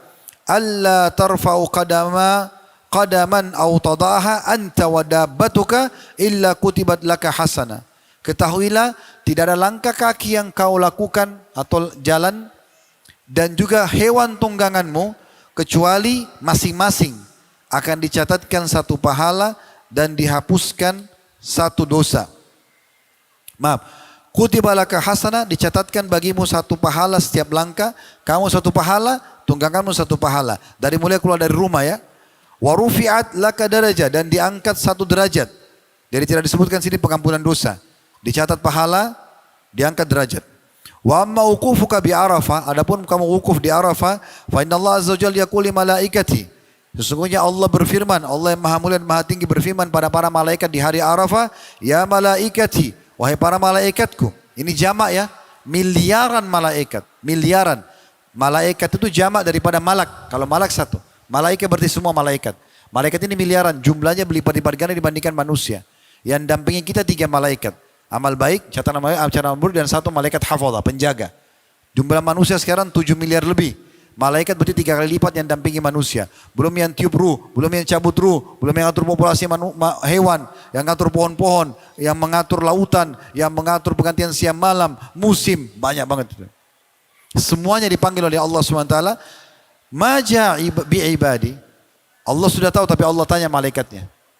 Apa kira-kira sebabnya hamba-hambaku itu datang di Arafah? Ngapain mereka di sini? Qalu, para malaikat menjawab, ja'u yaltamisuna ridwanaka wal jannah. Mereka datang ya Allah berharap ridhamu, kasih sayangmu, rezekimu, karuniamu, dan berharap masuk ke surgamu.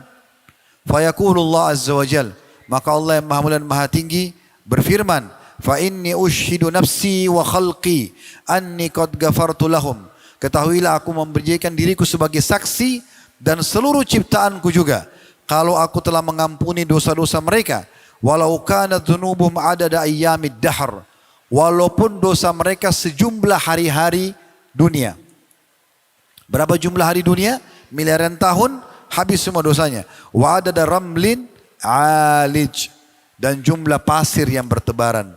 Wa amma ramyukal jimar, adapun engkau melontar jumrah, qala Allah azza wa jalla, Allah telah berfirman tentang itu, fala ta'lamu nafsum ma ukhfiya lahum min qurrati a'yunin jazaa'an bima kanu ya'malun.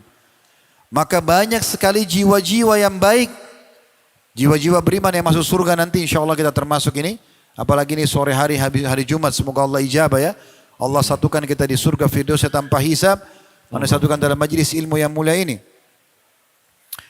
Adapun kata Nabi SAW, engkau melontar jumrah, maka Allah sudah berfirman, berapa banyak jiwa-jiwa nanti masuk ke dalam surga, disimpankan hadiah-hadiah bonus buat mereka yang bisa menyejukkan mata mereka. Salah satunya disebutkan dalam sebuah hadis, nanti ahli surga di surga akan berterbangan para bidadari yang mampir ke istana orang-orang mukmin dan mengatakan, apakah masih ada tempat aku menjadi pelayanmu di sini? Kalau dia bilang iya, tinggal. Kalau tidak, dia cari istana orang mukmin yang lain. Salah satunya. Belum tambahan yang lain. Istana, pakaian, kegembiraan abadi, khalidina fiha. Lontar, 7 butir. Orang yang masih berpikir hitung-hitungan, oh saya umroh sekian puluh juta, hanya sekian ratus juta. Ini orang bodoh ini. Dia nggak paham apa yang dia dapatkan. Uangmu diganti, capekmu dinilai, pulang dapat bonus tiket surga. Mau apa lagi? Nikmat lagi. Di hotel bintang 5, makan, minum. Apalagi yang berangkat suami istri. Masya Allah. Ya. Maaf yang bujang-bujang. Bisa minta sana jodoh. Sedikit saya selipin. Ada satu orang kita kisah nyata. Depan Ka'bah minta, ya Allah mudahin jodoh saya. Ya Allah, rengek-rengek sama Allah. Ada orang dari travel lain, kena desak-desakan, jatuh. Yang jatuh rupanya anak gadis, belum nikah. Jatuh dekat dia, dibantu sama dia. Jadi jodohnya nikah. Ya. Ada jemaah haji kami, berangkat bujang, berangkat gadis. Ayahnya si perempuan ini bilang sama saya, Ustaz, anak saya kepikiran, saya ingin sekali dia dapat jodoh. Oh ya insya Allah Pak. Itu di kemah di Mina tuh bicara sama saya. Selepas haji, saya biasa bercanda sama jemaah haji yang bujang atau yang memang tidak bawa istri. Saya selalu panggil, bujang, bujang, ambil bercanda. Ada satu orang jemaah yang punya sudah nikah tapi istrinya di Indonesia nggak ikut. Ustaz, ini si Fulan ada namanya, saya nggak usah sebutin. Ini si Fulan bujang juga Ustaz, tapi dia bujang asli nih, memang belum nikah. Oh ya benar. Waktu itu kami mau sholat duha baru sholat duhur. Saya tanya, sini akhi, antum betul belum nikah? Belum.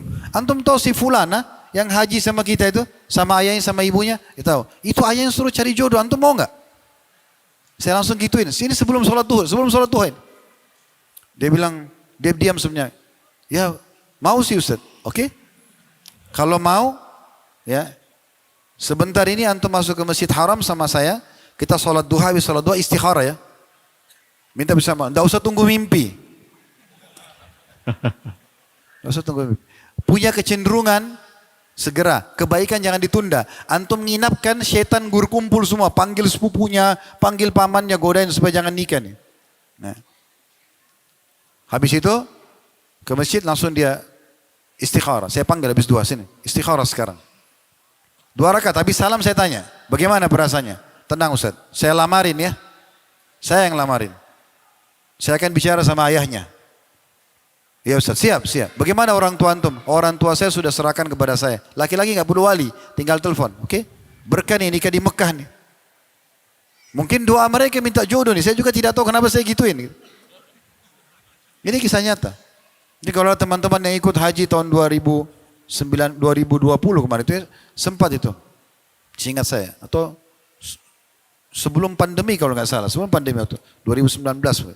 Yang jelas saya panggil orang tuanya anak ukhti kita ini. Di restoran habis sholat duhur saya ngomong. Saya ada hajat saya mau sampaikan. Gini.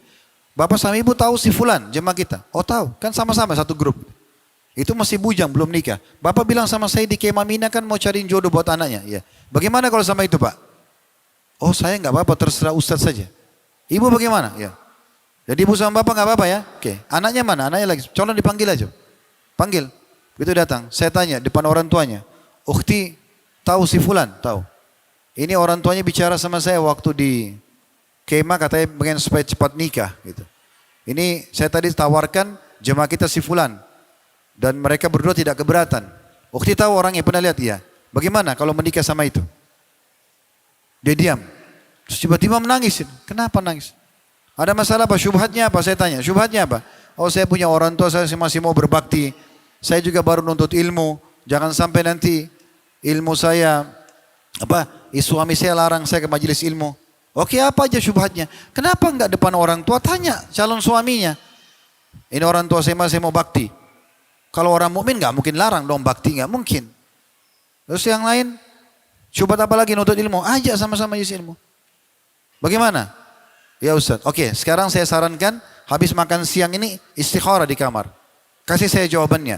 Kalau setuju habis asar saya nikahkan. Saya gituin. Karena tidak boleh lama-lama ini setan. Saya sekarang lagi perang sama setan. Saya paling suka kalau anak muda mau nikah. Bismillah. Karena tutup pintu zina itu. Dan menyelamatkan setengah agamanya. Dan tidak ada hubungannya nikah sama prestasi dunia. Harus bekerja dulu, harus punya mobil, punya motor. Ini beruban baru nikah. Mubazir. Balik 14 tahun, nikahnya 30 tahun. 16 tahun mubazir. Subhanallah, saya bilang makan siang dulu. Mereka karena kaget, udah usah makan siang katanya. Ke kamar. Mereka kebetulan saya satu lantai sebelah kamar sama mereka. Saya tunggu di kamar saya. Sekitar 45 menit, hampir 1 jam mereka datang. Udah Ustaz, kami sudah istikharah. Bagaimana? Tenang Ustaz. Oke, baik. Saya telepon si bujang kita ini. Ayo, datang sekarang sini. Calon antum sudah siap nih. Datang, silakan ngobrol. Ini ada walinya perempuan. Syubhatnya apa tanya? Saya mau bakti orang tua, saya mau begini. Semua dijawab. Oh iya saya juga setuju, saya juga nuntut ilmu. Selesai. Udah ya? Udah. Habis asar kita nikah ya? Oke, siap-siap sekarang. Waktu itu sudah 2:30, 3:30 azan asar. Habis asar saya ada taklim sama jemaah. Habis asar sebelum taklim saya bilang, ada berita gembira. Ada jemaah kita yang akan nikah insyaAllah sore ini. Oh siapa Ustaz? Fulan sama Fulana. Oh Masya Allah. Datang pengantin duduk. Saya sudah suruh panitia tim Uhud tur untuk siapin makanan, snack, minuman. Akad nikah situ. Alhamdulillah. Tadinya datang bujang sama gadis, pulang sudah suami istri. Kata jemaah, biasanya kami kalau di lift jauh-jauhan tuh Ustaz. Sekarang sudah gandengan tangan. Kan suami istri. Pulang baru adakan acara. Subhanallah. Begitu mudah. Selingan tapi panjang ceritanya. Baik. Itu gambaran tentang masalah hadis tadi. Kemudian yang hadis yang terakhir yang akan saya bahas di sini teman-teman sekalian. Hadis mulia juga. Ini luar biasanya kalau sampai antum lagi melaksanakan ibadah haji dan umrah, kemudian wafat. Ini hadis terakhir kita. Antum lagi ihramkah atau dalam perjalanan, meninggal. Baik lagi melaksanakan atau sudah melaksanakan. Apa keutamanya, dengarkan. Ini hadis ke-21 dalam bab ini. Dengan sanad sahih di ghairi, menjadi sahih karena dikuatkan dengan riwayat-riwayat lain. Dari hadis Abu Hurairah radhiyallahu anhu, bahwa Rasulullah SAW bersabda, Man kharaja hajjan famat, kutiba lahu ajrul haji ila yaumil qiyamah. Wa man kharaja mu'tamiran famat, kutiba lahu ajrul mu'tamiri ila yaumil qiyamah. Wa man kharaja ghazian famat, kutiba lahu ajrul ghazi ila yaumil qiyamah. Barang siapa, renungi baik-baik ya. Barang siapa yang keluar untuk pergi haji lalu meninggal dunia, datang ajalnya, maka dicatat baginya pahala orang yang berhaji hingga hari kiamat. Terus setiap tahun dapat pahala haji, walaupun dia sudah mati, sampai hari kiamat. Berapa ratus tahun lagi, berapa ribu tahun lagi tetap dapat pahalanya. Padahal cuma sekali haji itu. Dan barang siapa yang keluar untuk pergi berumrah, lalu meninggal dunia, maka dicatat baginya pahala orang berumrah hingga hari kiamat. Dan barang siapa yang keluar untuk berperang lalu meninggal dunia, maka dicatat baginya pahala orang yang berperang jihad hingga hari kiamat.